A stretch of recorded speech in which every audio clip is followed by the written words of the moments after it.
Shalom friends, and welcome back. This is Eris Hassan, and I'm here in Jerusalem, not too far away from where I live, about 300 to 400 feet from here. And a horrific story from scriptures took place exactly here. But before we dig into the story, I want to show you the surrounding. If we look toward the east, we're looking at the Judean wilderness. Judean mountains that head down east towards the Dead Sea area, the Jordan River and the Dead Sea area. Beyond that, that's the country Jordan today. So many stories from scriptures took place there. We're going to have teachings about that as well. This is the wilderness down below where Yeshua was tempted by Satan as well. That's the area where Jeremiah grew up, was raised in the territory of Benjamin as a Levite. As we head back towards the north, well, this is the direction to Samaria. Remember, we're still in Jerusalem upon the Judean mountains in the territory of Benjamin.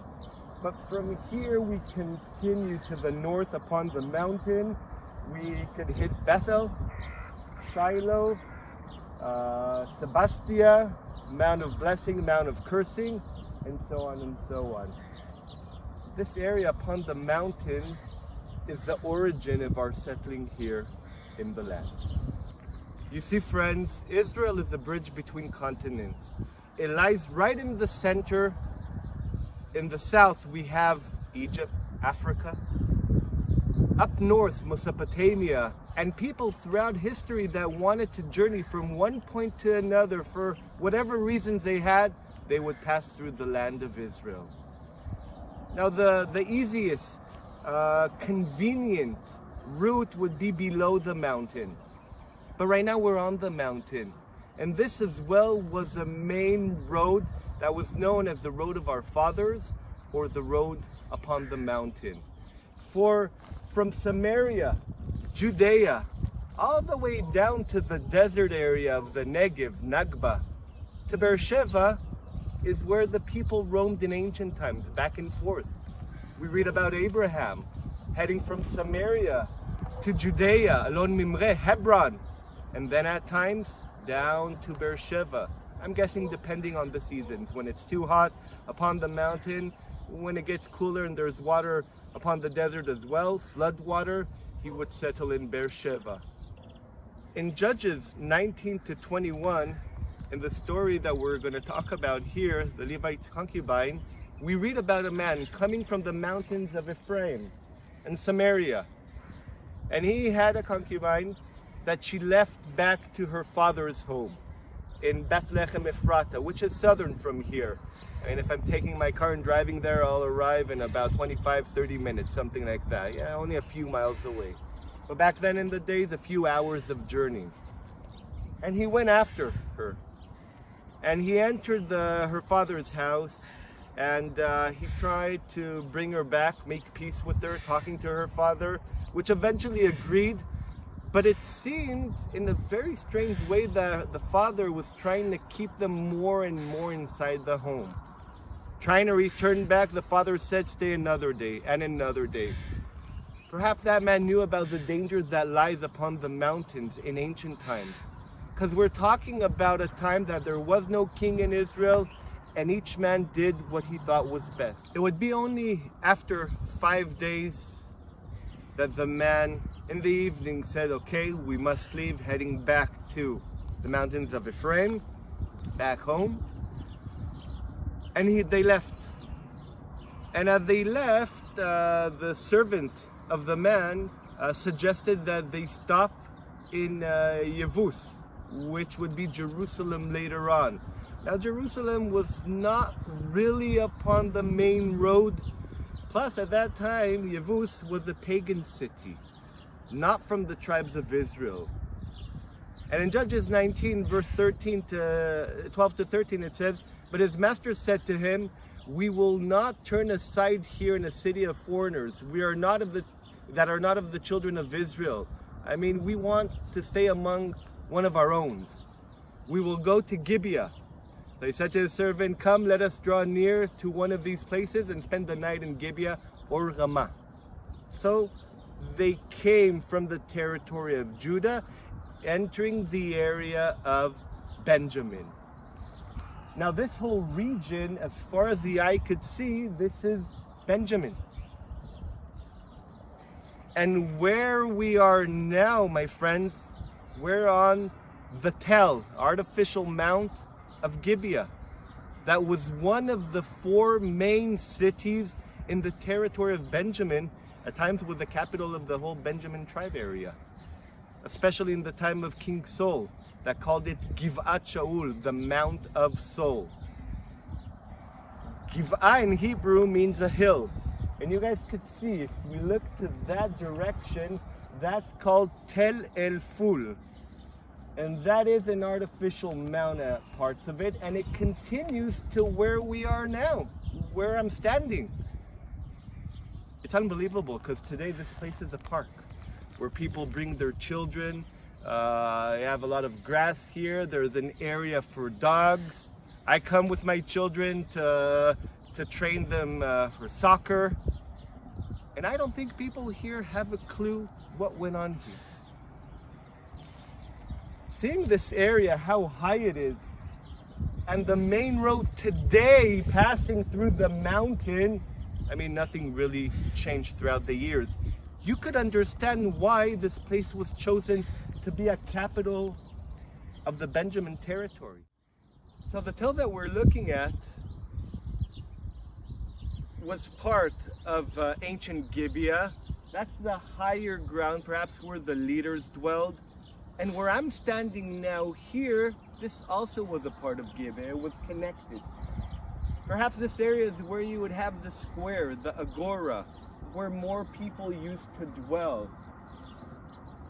So this man from Ephraim that came from Bethlehem with the concubine, they came and they stopped here, for this was a city from the tribe of Benjamin, one of his brothers.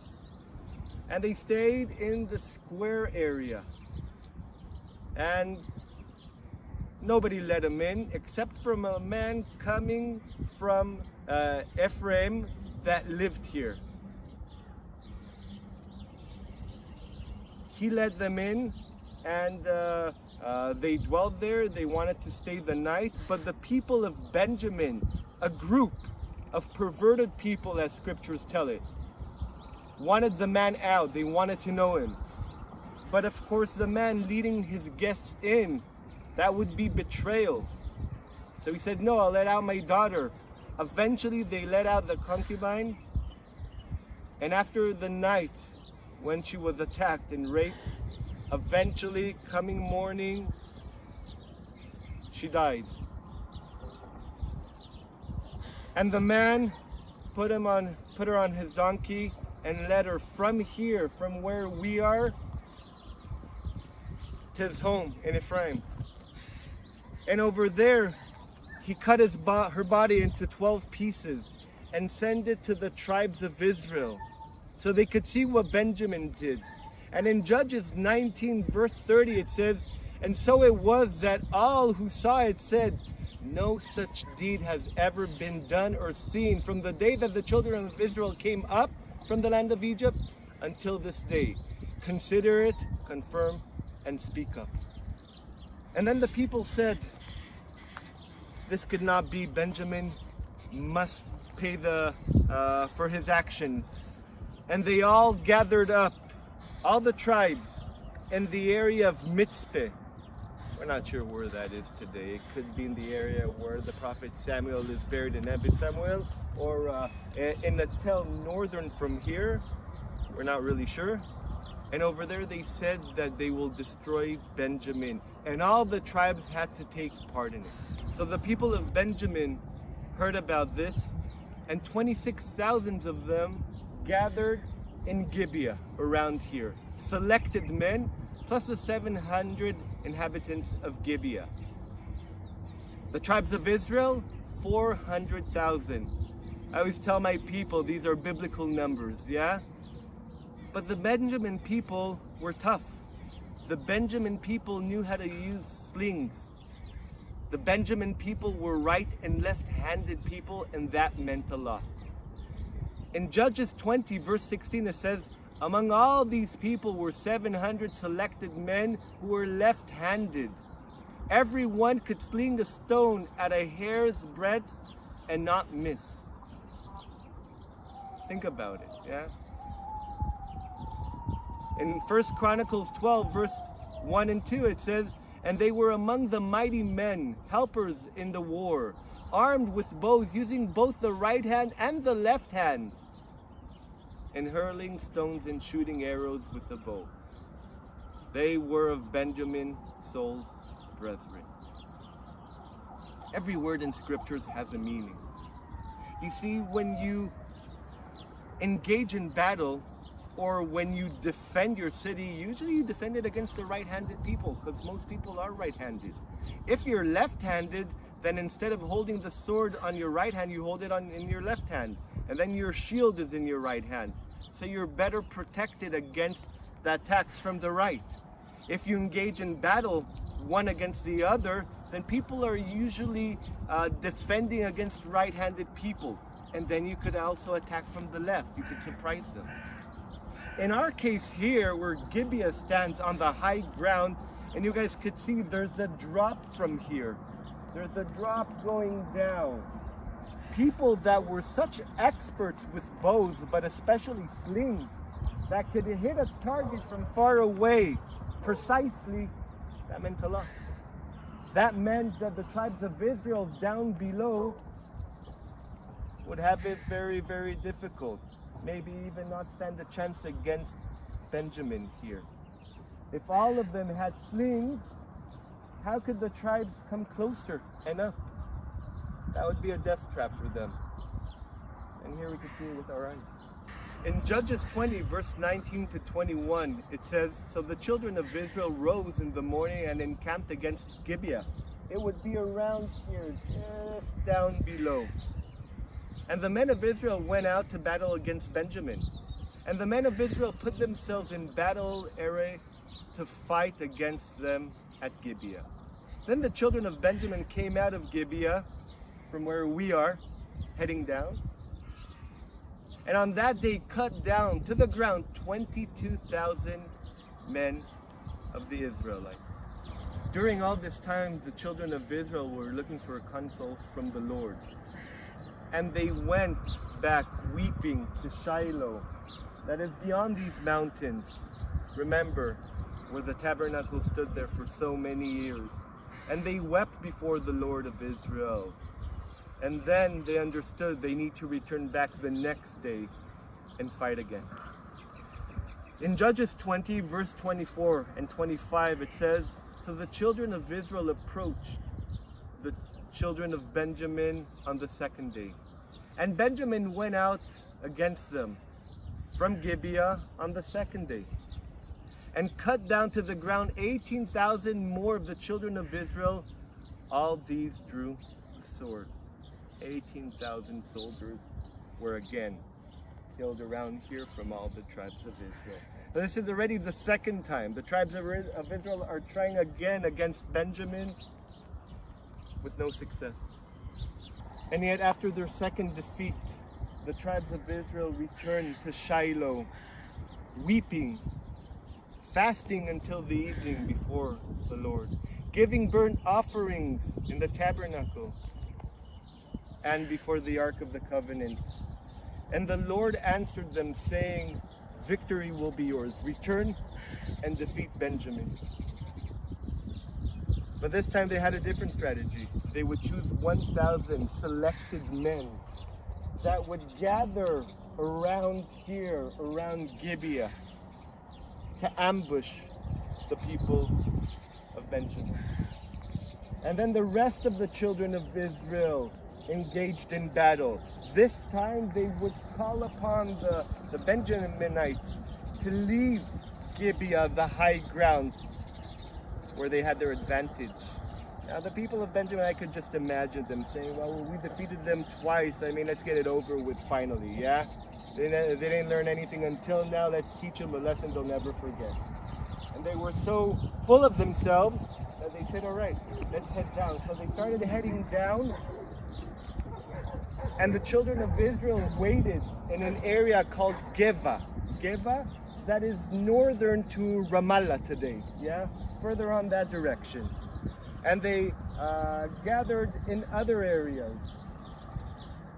And the people of Benjamin heading out, meanwhile, managing to kill some of the children of Israel, that opened up the road for the people of ambush, the selected men, to come up to Gibeah here and to kill whoever stayed back.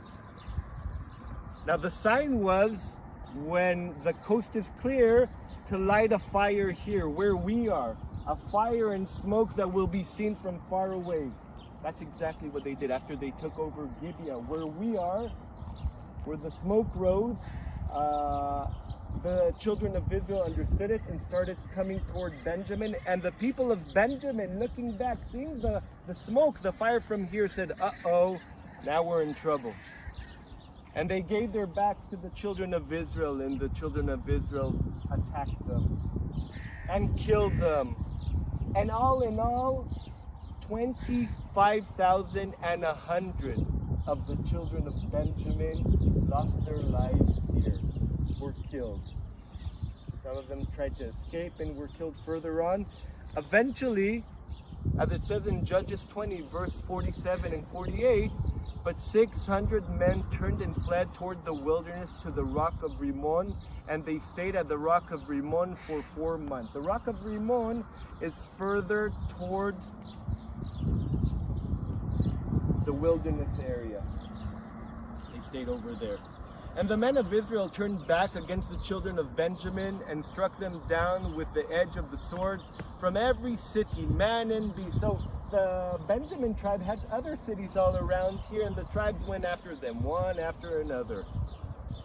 All who were found, they also set fire to all the cities they came to. So it started off here. It continued throughout the whole territory of Benjamin. But eventually, the tribes of Israel were hurt. One of their own, one of the tribes, one of their brothers is almost gone. And it was too hard for them to take. After the Benjamin tribe nearly were destroyed by the tribes of Israel, the tribes of Israel felt bad. They went to Jabesh Gilead, where is in the tribe area of Menashe, across the east, beyond the Jordan River to the east, and they attacked them, almost destroyed them, because they didn't take part in the battle against Benjamin. And then they took 400 virgins from Jabesh Gilead, saying, you know what, we promised not to give virgins to Benjamin, not to give wives, not to allow this tribe to survive, but they're almost gone, so let us bring women from Jabesh Gilead that didn't take part in this war. And they brought them, but it wasn't enough, because 600 of Benjamin survived and there were only 400 virgins. So then they said, we know, in the festival, probably of Tu B'Av, the 15th of Av, a Jewish Israeli month, where we believe the women, the virgins, the single ladies would gather in the vineyards, and over there they would look for matchmaking. Yeah, probably has to do with the moon being full on the 15th of Av. We think so, we're not sure. Anyways, they placed them in the vineyards right by Shiloh, where we are, and they told the people of Benjamin, come and take the women for wives. Now this area that we see in front of us is an area that is filled with vineyards today. Isn't this amazing? But the more amazing thing is that the Arab throughout the years held on to its ancient name. They actually call this valley the Valley of the Girls, or the Valley of the Holiday, which points out that this might be the place where this story took place. Eventually, the Benjamin tribe were saved, not as a big tribe, but as a small tribe, but still saved. And this is where the story ends. So we could see here part of Gibeah today. It's a park where people take their dogs around, where families come with their children and play. Doesn't resemble anything that you read about in scriptures.